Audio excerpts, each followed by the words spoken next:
Loh.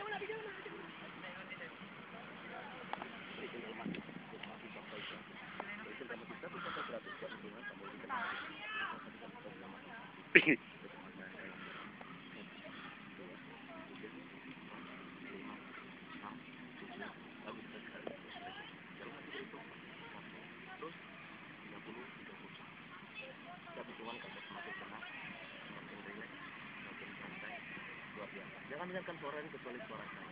Saya akan menggunakan media kamu untuk diserang. Kita tertidur lebih dalam, lebih tenang sampai saya bangunkan seperti itu. Zikir dalam hati boleh la ilaha illallah, la ilaha illallah. Jangan dengarkan suara lain. Saya akan menggunakan kamu sebagai media untuk diserang.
Ini dua teknik hipnosis sederhana yang bisa kita padukan sebetulnya dengan ahli hikmah. Meskipun ahli hikmah itu bukan ilmu hipnosis sebetulnya. Ahli hikmah seperti saya katakan tadi, seperti saya jelaskan dari awal, ahli hikmah adalah ilmu sirullah sesuai dengan hadis Rasulullah, sesuai dengan firman Allah.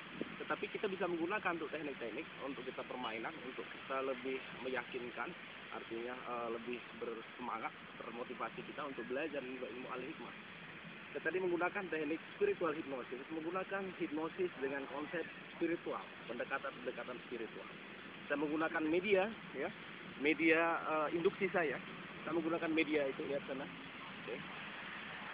Oke. Dan ini subjek saya. Terus saya akan bangunkan lagi.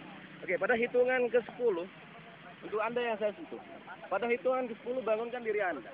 Lupakan semua beban pikiran Anda, lupakan semua beban pikiran Anda, lupakan semua yang terjadi. Ya. Pada hitungan ke-10 bangunkan diri Anda. 1, 2, bersiaplah untuk bangun. 3, 4, ototnya semakin kuat, semakin sehat, semakin segar sekali. 5, 6, tangan Anda semakin kuat, bersiaplah untuk bangun. 7, mata Anda akan semakin terbuka bentar lagi. 8, kaki kaki Anda juga kuat, semua anggota tubuh Anda semakin kuat, otak Anda semakin sehat. Anda ingat Allah, Anda menjadi anak yang soleh, anak yang pandai, yang cerdas, ikuti perintah nasihat orang tua maupun guru sekolah. 8, 9, hitungan 10 buka mata Anda, 10 buka mata Anda.